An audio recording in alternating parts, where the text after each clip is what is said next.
Salam sejahtera Malaysia. Denyut nadi suara rakyat bergema di channel ini. Akhirnya selepas Ismail Sabri Yaakob tampil, sekarang tampil pula Zahid Hamidi memberikan komen dan reaksi tentang yang disebut sebagai langkah Dubai.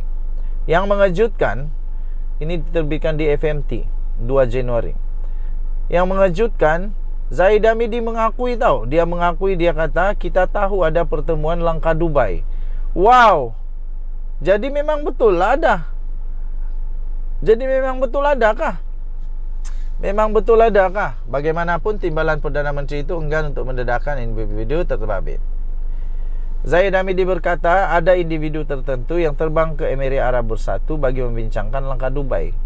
Wow, langkah Dubai semakin panas sekarang, semakin hangat. Kalau ini betul, nampaknya ini bukan hanya sekadar retorik politik, tapi memang betul adakah? Aduh, tapi persoalannya, adakah Seri Paduka Baginda yang di Pertuan Agong yang akan datang ini, ke bawah Duli Yang Maha Mulia Sultan Johor, Sultan Ibrahim, adakah Baginda akan berkenan, akan merestui dan berkenan sekiranya memang ada bakal berganti? Baginda Sultan Johor tidak akan dengan mudah-mudah saja. Itu. Jadi timbalan Perdana Menteri Zahid Hamidi berkata beliau tahu mengenai langkah Dubai sebelum individu terbabit mendarat di bandaraya itu. Kita dimaklumkan sejurus individu tertentu itu terbang ke sana, katanya pada satu sidang media. Okey, kemudian beliau berkata bagaimanapun beliau enggan untuk mendedahkan nama individu yang dimaksudkan. Spekulasi langkah Dubai tercetus pada minggu lalu susulan daripada dakwaan berlaku perbincangan di antara pemimpin pembangkang dan beberapa wakil dalam kerajaan ketika kunjungan mereka ke Emirat Arab Bersatu. Tiada handphone kau. Perbincangan itu dikatakan untuk membagikan tugas antara ejen bagi mengenal pasti ahli parlimen yang boleh menukar sokongan kepada pembangkang bagi pembentukan kerajaan baru. Okey, jadi ini yang sangat mengejutkan ini. Kalau Zahid sendiri kata begitu, mungkin betul yang bahawa langkah Dubai itu ada. Dan mungkin saja kerana Zahid yang cakap, mungkin juga individu yang disebut itu adalah individu daripada UMNO. Wah, Barisan Nasional. Wow, ini amat mengejutkan. Diharap UMNO jangan lagi buat hal lah. Ahli parlimen daripada UMNO jangan lagi buat hal. Sebab kenapa? Jadi sebab lama-kelamaan tiada lagi parti politik nanti yang percaya kepada UMNO. Selepas ini nanti UMNO dilabel sama dengan PAS pula.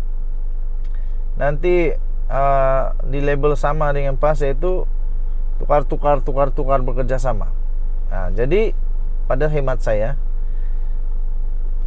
tidak payahlah, tidak perlulah untuk buat langkah Dubai inilah. Zahid Hamidi pula kena bertegaslah. Dan betulkah apa yang disebut oleh Zahid Hamidi? Tidak pasti. Kita akan tengoklah hari demi hari, cerita demi cerita, apa yang seterusnya berlaku. Denyut nadi suara rakyat bergema di channel ini. Jangan lupa untuk tekan butang subscribe, like dan share. Bye-bye. Salam sejahtera Malaysia. Denyut nadi suara rakyat bergema di channel ini. Pertama sekali, saya gelak dulu sebab memang ada juga manusia yang belum pupus, yang tidak sedarkan diri. Selalu saya sebut manusia-manusia begini ni ada sindrom cermin pecah. Cermin di rumah pecah.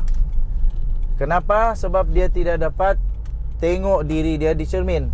Dia tidak sedar bahawa dia lebih teruk. Mengata orang sendiri lebih teruk. Tapi ini bukan mengata lah, ini bertanya saja. Ada satu soalan. Tapi soalan ini sebelum saya bacakan kepada anda, saya agak terkilan bagaimana dia berani tanya soalan ini sedangkan di tempat sendiri pun belum lagi selesai. Sedangkan masalah sendiri belum selesai, cuba pula tanya masalah yang lebih besar.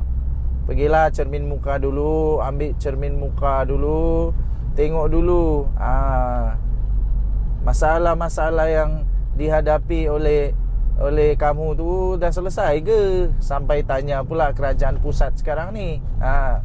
Pemimpin PAS, inilah soalan dia. Pemimpin PAS bertanya kepada Putrajaya. Ketua Penerangan PAS iaitu Ahmad Fadli Syari mahu Putrajaya untuk menjelaskan sama ada matlamatnya yang disuarakan berulang kali sudah dicapai tahun lalu. Jadi apa dia tanya ni, apa soalan dia? Dia Ketua Penerangan PAS Ahmad Fadli Syari menggesa kerajaan untuk menjelaskan sama ada matlamatnya untuk membasmi kemiskinan Tegar tahun lalu sudah dicapai. Itu diterbitkan di FMT ya, di FMT ni. Sebelum saya bacakan lebih lanjut, saya rasa lucu dan agak terkilan mengapa dia tanya soalan ini. Pakatan Harapan, BN dan GPS, GRS, warisan, dengan kata lain ini kerajaan perpaduan lah. Kerajaan perpaduan ini ya tuan-tuan dan puan-puan, baru setahun jadi kerajaan. Sudah kena tanya begitu. Yang dah berpuluh-puluh tahun jadi kerajaan tu macam mana? Waktu PAS dulu dalam kerajaan lebih setahun, kenapa? Kamu dapat selesaikan kan masalah kemiskinan ni? Bagilah peluang dulu pada Datuk Seri Anwar Ibrahim. Itu belum tanya lagi. Masalah air dekat Kelantan dah selesai kah? Yang dah berpuluh-puluh tahun. Janganlah harap Anwar Ibrahim Perdana Menteri Malaysia baru setahun dah selesaikan semua masalah. Lagi satu, ketika Datuk Seri Anwar Ibrahim menggantikan Ismail Sabri Yaakob sebagai Perdana Menteri, yang sebelum itu adalah Mahyadin Mak Yassin. Setelah Datuk Seri Anwar Ibrahim dapat kerajaan ini sebagai Perdana Menteri, baru kita tahu rupanya negara Malaysia berhutang gila-gila punya hutang. Tak tahu macam mana boleh dapat hutang begitu banyak. Jadi janganlah tanya macam mana sudah selesai atau belum. Macam mana mau selesai kalau hutang pun banyak? Biarlah Datuk Seri Anwar Ibrahim selesaikan satu persatu. Kamu kasih selesai dululah masalah air kamu. Janganlah cuba untuk tukar topik pula. Rakyat mau tahu juga. Orang Kelantan mau tahu juga masalah air di Kelantan sudah selesai kah? Masalah-masalah yang lain yang ditadbir oleh kerajaan PAS sudah selesai kah? Begitulah. Sebelum cuba untuk tanya, cermin dulu diri. Katanya Putrajaya perlu memberi penjelasan kerana ia berulang kali menyuarakan keyakinan dapat membasmi kemiskinan Tegar pada tahun 2023. Memanglah itu cubaan, cuba untuk keyakinan untuk membasmi. Macamlah juga ketika kamu dulu di kerajaan, kamu pun banyak juga kata yakin itu, yakin inilah. Mana sudah hukum hudud yang kamu dulu mau sangat waktu kalau dapat jadi kerajaan. Alih-alih bila dapat kerajaan senyap. Okey. Jadi tuan-tuan dan puan yang dihormati sekalian, soalan ini soalan yang bagus, perlu untuk dijawab oleh kerajaan. Tetapi jangan pula soalan ini soalan menyindir, soalan yang sinis, soalan yang menyindir. Sebab kalau soalan ini soalan menyindir, kamu sendiri pun tersindirlah. Kena sedar dirilah. Kena sedar dirilah. Okey, so tuan-tuan dan puan-puan yang dihormati sekalian, pada hemat saya, bagi dulu peluang kepada Datuk Seri Anwar Ibrahim untuk mentadbir negara dengan baik. Sekarang baru setahun sebulan Datuk Seri Anwar Ibrahim jadi Perdana Menteri. Dah berpuluh-puluh tahun ada orang memimpin jadi Perdana Menteri berpuluh tahun, sampai jadi tua bangka. Sudah jadi tua lah, sangat-sangat tua, tapi belum selesai lagi pun masalah. Jadi jangan pula tanya Datuk Seri Anwar Ibrahim baru setahun kenapa tak berjaya pula. Waktu dulu pas dalam kerajaan Malaysia pun sama juga dapat selesaikan kah? Tidak juga kan? Tidak juga, malah banyak juga masalah-masalah yang dihadapi. Biasalah. Jadi kesimpulannya,